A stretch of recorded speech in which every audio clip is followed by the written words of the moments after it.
Hey, internet friends, cousins, and scoundrels. Welcome back to the channel. And if you're new here, welcome. Pull up a chair, honey, and let's have a chat. And since the algorithm really likes it when you interact with the content, go ahead and give it a like and subscribe since you're here. Now I ain't gonna hold you. Let's get right into this. Give me a second, I gotta get up on my soapbox here. Because the finale to me was just a bit uneventful. And I don't know who is editing this show, but it needs to be tightened up on. Because on the previous episode, the group left off at the bonfire in Houston. And to me, there were clearly some unresolved issues and there was still some tension there.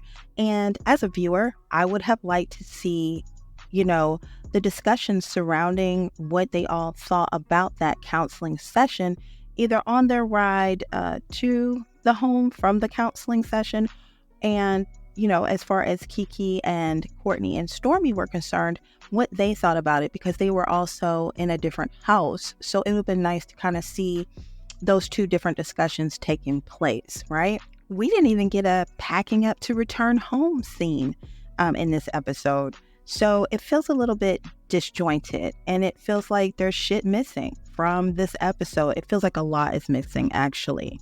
And there's much to be desired. But anyway, that's enough of my little rant. Now, this is not going to be a full recap because, to be honest, this episode was boring, but I am going to touch on a few things that I feel should be highlighted in this episode. And I'm going to start with Kimmy and Maurice's scene at the hotel. And of course, their scene is in a hotel bedroom because low libido and sex. But anyway, at least we can say they're consistent. As Maurice arrives at the hotel, Kimmy explains that their last date night was at this hotel and in this room. So she wanted to add to it by rebooking the same room and adding some romantic touches. Now, to each his own, but why is everything with this couple related to bedroom activities? I'm just asking, because damn. Anyway, Maurice makes his way to the room where he finds Kimmy in a lingerie type outfit and a red lit bedroom. Kimmy leads him to the bedroom where there are candles and rose petals everywhere, and they sit down to have a quick talk. She goes on to blame the viewers for making fun of her appearance after she cut her hair, and said that those comments made her feel unsexy. Now, sidebar, to be honest, I did not see the comments that Kimmy was referring to, but she said they played a part in what caused her low libido, and she wanted to thank Maurice for being there for her during her cancer illness and treatment schedule. And she says to him that she just wanted to make sure that she thanked him because he did not sign up for that.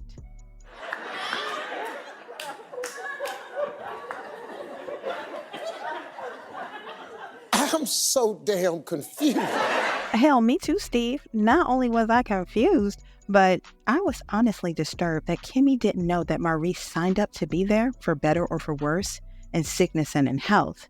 Kimmy, as your husband, Sugarfoot, he did sign up for that. What is she talking about? See, this is called side chick babble. As a side chick, you understand that you get what you get. And more often than not, you get left behind in the dust and holding the bag. And when you are a side chick, no, you don't sign up for a supportive man because that is definitely not a part of the deal. And in any kind of concern that extends beyond the bedroom is typically non-existent. So this is most likely the reason for Kimmy's low expectations of Maurice. These folks claim to be degreed to the hilt, so I don't know how they missed the instructions that are literally in the vows. This is actually a good example of how some couples only have a wedding and not a marriage, because Kimmy doesn't even know what type of role Maurice is supposed to fill as her husband, and this is pathetic. Now, Maurice is sitting there listening to Kimmy talk with a mixed look of disinterest and surprise. It's almost as if he's just hearing this for the first time, and he only seems to perk up when she says that she took some sexy photos for him. Now, Kimmy proceeds to pull out this poster-sized photo of herself in lingerie to show Maurice, and of course, now he's interested in what she has to say. Kimmy says blah, blah, blah, libido, and excuses herself to go and change into the lingerie. And Maurice proceeds to kick the camera crew out because, low libido and sex. And that scene closes with the couple giving us the same washed storyline that they've been giving since, season 4. Now, like I said before, I'm going to give them points because, consistency. They really have drugged this shit. Now, listen, I believe that we did not see Kimmie's cancer journey, not because the viewers were mean and cruel about her appearance, or that people complained about the storyline, because they didn't. And in my opinion, that would have been very relatable to the viewers, because breast cancer, unfortunately, is quite common, and a lot of us have either gone through the battle, is currently battling, know someone who is experiencing these things, or know someone who has unfortunately lost the battle. So this storyline would have been real on top of being relatable. But we did not see it because, in my opinion, Kimmie did not like the way she looked on camera during those episodes where we saw glimpses of her cancer battle. Now, in the scene where she cut her hair, she looked vulnerable and weak. She also looked ill and weak, sitting on the sofa, breaking the news to her family. And I believe that once Kimmie saw those scenes on TV, she made a conscious decision not to immortalize herself in that image. You see, Kimmie is a woman of a certain age, and she has married a man whom she was allegedly cheating with during his marriage. In her quest to secure this man, she has painted herself as a sex kit, complete with the look, short skirts, tight dresses, deep cleavage, etc. Add to that, Maurice is considerably younger than her, so she is also chasing youth. Sickly and weak are not traits of sexiness, vibrancy, or youthfulness, and that scared her the most. Now, ladies, don't let the smooth taste fool you. Looks do matter to men, just like money and resources matter to women. Period. Is what it is, said what I said, and if you don't agree, you can go argue with your dirty bonnet, because I'm not going to go back and forth about this. So in my opinion, Kimmie wants to make sure that she looks like the woman Maurice married, even while battling a life-threatening disease, because she wants to make sure that that man's eyes don't wander to someone else. These hoes are notorious, and them DMs be popping. And I believe Kimmie thought that if she showed how sick she was on TV, that those hoes would really start climbing out of the woodwork, because again, people are competitive and comparative, and women are raised to compete with each other for men. And there most certainly is some couple 3 women out there who think Maurice is a catch and would be in that man's DMs lickety-split if they aren't already there now, professing that they are in fact a better choice. And then there's also the old adage that how you get him is how you lose him. So Kimmie was not taking chances with any of that. To me, it is abundantly clear that this woman is terrified that this man will leave her, because she believes that she has to suffer through it during rounds of chemo. I said chemo, to keep this man sexually satisfied, just so that he would not cheat. That's where her and Mel differ, because Mel didn't sacrifice her body's healing journey to Martell after the birth of Sugar Mama just to make sure that man didn't cheat. Mel knew Martell had cheated. We all knew it by that point. But because Martell said that part of his life was over, Mel forgave him, and she also had to trust him and extended that trust to him.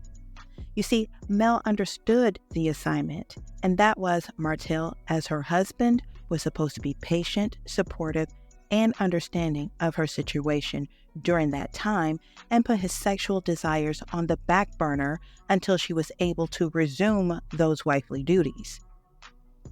Martell failed the assignment, not Mel. And Kimmie, you don't trust Maurice not to fail either, which is why you lay there, fake the big O, and suffer through it during rounds of chemo as you fight for the battle of your life. The use of the word suffer is a great indicator that you are not enjoying yourself.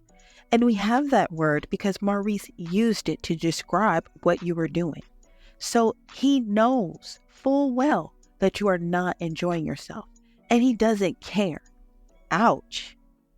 So no, we will not get Kimmie's struggle or her battle because she is not allowed to be vulnerable with this man. She does not feel secure enough to do so. And because she doesn't feel like she can be a damsel in distress, she is instead a masculina because that is her only other option. Please understand that a feminine energy is complemented by a masculine energy, for balance. You can have 2 females or 2 males in a partnership, and one energy will always be more feminine and one energy will always be more masculine because that is balance. In the cases where there is a man and a woman, there could be a reversal of these energies, which is how you get these masculinas. These are women who have taken on the more masculine protector-provider traits because their partners are in a feminine energy of expectation of being protected and provided for. These men heavy on the feminine energy attract masculinas. Is what it is, said what I said, and you can go argue with your toenail fungus because I will not go back and forth about this either. Moving along to Mel and Martell, and as you can see from the thumbnail, Martell intended to set this place ablaze with the level of gaslighting he was prepared to do. Now, I don't know what Mel thought during this process, but I believed I was watching an episode of The Twilight Zone because the departure from reality was deep and extreme. And Martell is cunning and calculating. And you can't tell me that he didn't arrive to the shoot without having social media in mind. You see, his professional and personal reputation took a severe hit because of his off-camera antics, but was highlighted on camera for the world to see. Martell is trying to paint a false narrative on camera to correct that image by making Mel appear to be bitter, unforgiving, and unwilling to co-parent effectively. So this scene begins with Mel entering the establishment looking like $1 million and just radiating and glowing, and Martell meets her at the door, and the two go to place an order for tea. After getting the tea, they make their way back to the table, where Martell has a bouquet of flowers from Kroger sitting on the table. Mel sees the flowers and asks them who are they for, and Martell says he bought them for her, to which she also politely advises that the gesture was inappropriate because not only are they very divorced, but he is supposed to be dating Sheree. Now, I promise you I couldn't help but get tickled because Slaw is somewhere crying in her pillow after that scene. The way Mel leapfrogged over her and went straight to Sheree was epic.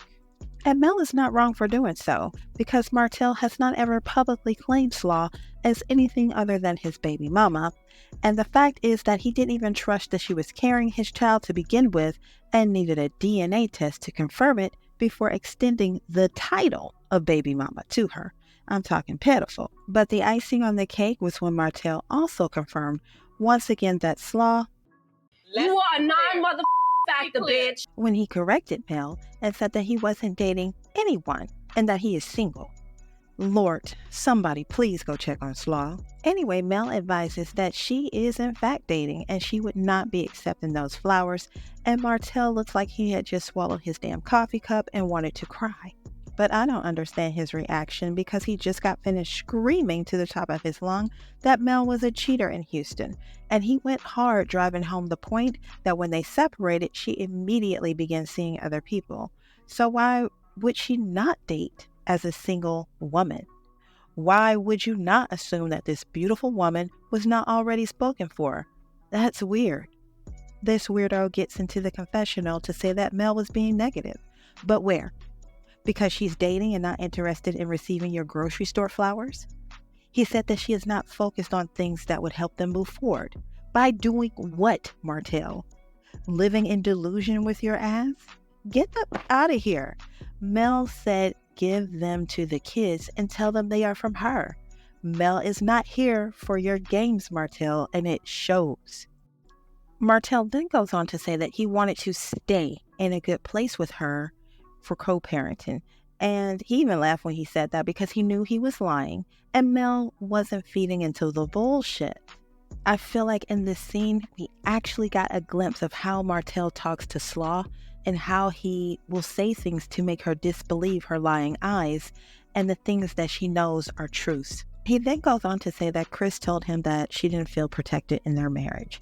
And he said he was sorry for that and that he didn't know and that he wanted them to stay in a good place. But Martell, in order to stay somewhere, you have to be there in the first place. And the truth is, y'all haven't been in a good place since you were busted cheating during lockdown.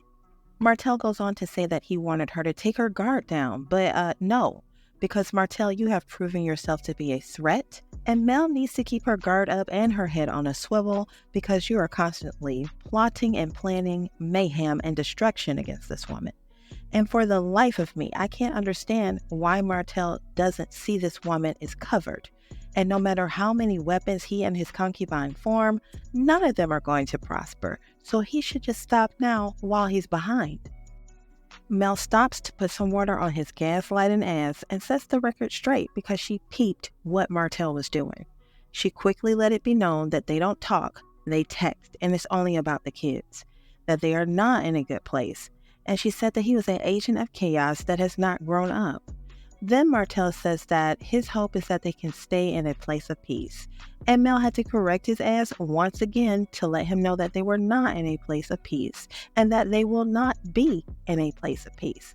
You see, you can't declare war on a person and expect them to react peacefully in their response. Martell first tried to pretend that he didn't know what she was talking about and that he hasn't done anything to her. But Mel once again let it be known that, nah, partner, you are responsible for your concubine running amok and attacking her online. And you also responsible for that bitch and hoe campaign that you was running. Now Martell, backed in a corner, couldn't do anything but apologize because he wasn't going to be able to lie his way out of this one. The ultimate lie was that he said he didn't know that his constant cheating would cause him to destroy his family. Me, Mel, and the world would like to know how his slow ass didn't arrive at that assessment because duh, and I say bitches should have happened sooner. Mel extended your ass time and grace. He admitted that he is in deep regret. And somebody, once again, go check out Slaw because this man constantly gets on national TV to express that she is trash, and I could never. Anyway, Martell is trying to guilt Mel into forgiving him by saying that if his actions didn't affect her, then why not get it off her heart? And Mel once again sets the record straight and let him know that he doesn't dictate how she's going to react or move in any situation. And she reminds him that every time she looks up, his ass is back plotting and planning to do something to her. So hell, no, she's not going to forgive him. Hell no. For what? Martell then gets his bitch ass in the confessional and says that him trying to take her kids away and the revenge pee was a small thing and it happened a long time ago. And I wish that production would have shown Martell sitting in the pit of hell because that is where those lies came from. Martell, stop. This is just happening right now. It didn't happen a long time ago. Stop. Mel finally gets around to asking why the hell he's wearing the ring she gave him during their vow exchange in 2008. And he points to a ring that she bought herself and pretends like he gave her that ring after she clears that lie. And she asks again why he had it on, and he said that he was manifesting and that he wanted to be married again. And again, I'm going to stand by what I said initially about him and the ring in Houston. And I believe that he was trying to make everyone believe that he got remarried, but everyone assumed that the ring meant Mel. And so he went with that because the bottom line is men don't wear engagement rings. They wear wedding bands. And any self-respecting woman would see his wedding band as repellent and would not be interested in dating him. So wearing a wedding band is not a single and dating man's move. It just isn't. Even married cheating men remove their wedding bands in an attempt to appear single and available as well. So no. I also fully believe that Martell wishes that he could turn back time and have his wife and his family back, and along with that, his professional and personal reputations restored. I believe that part is 100% true. And Slaw is not even a close runner-up. She's not even in the competition for the type of woman Martell wants. I believe that Martell is fully aware that Mel has moved on and he's doing nonsense and antics to get her to engage with him. Because even if it's negative interaction, that would be better than the dust and the crickets that he's got so far. So the scene closes with Martell saying over and over that Mel was being difficult because she let him know that she had a flight to catch and so she had to go. And of course, she asks how is she being difficult by telling him that. Of course, he can't answer because what is difficult for him is watching her move on so smoothly with her life. She then says to make sure to give the kids the flowers, and he says, why don't you send them some? And she then has to remind Martell that she has had to send lights, gas, water, and food to them, so don't play with her. Martell has a classic case of buyer's remorse, and he didn't understand that the Alabama Lemonhead Hoe law states that you have within 1 year to return a defective bum bitch to the gutter from whence she came in order to save your marriage. Now, Mel was kind enough to extend that return policy for 5 years, and he chose not to act wisely and accordingly. So now he's stuck with and to this trifling chick forever. And he is sick about it. And that's just too damn bad because I don't feel sorry for him or that raggedy ass bum bitch he's with. They deserve each other. Anyway, that is my take on the finale. What did you guys think about the finale? Did y'all like it? Let me know in the comments. Don't forget to like and subscribe. And until next time, bet you know now.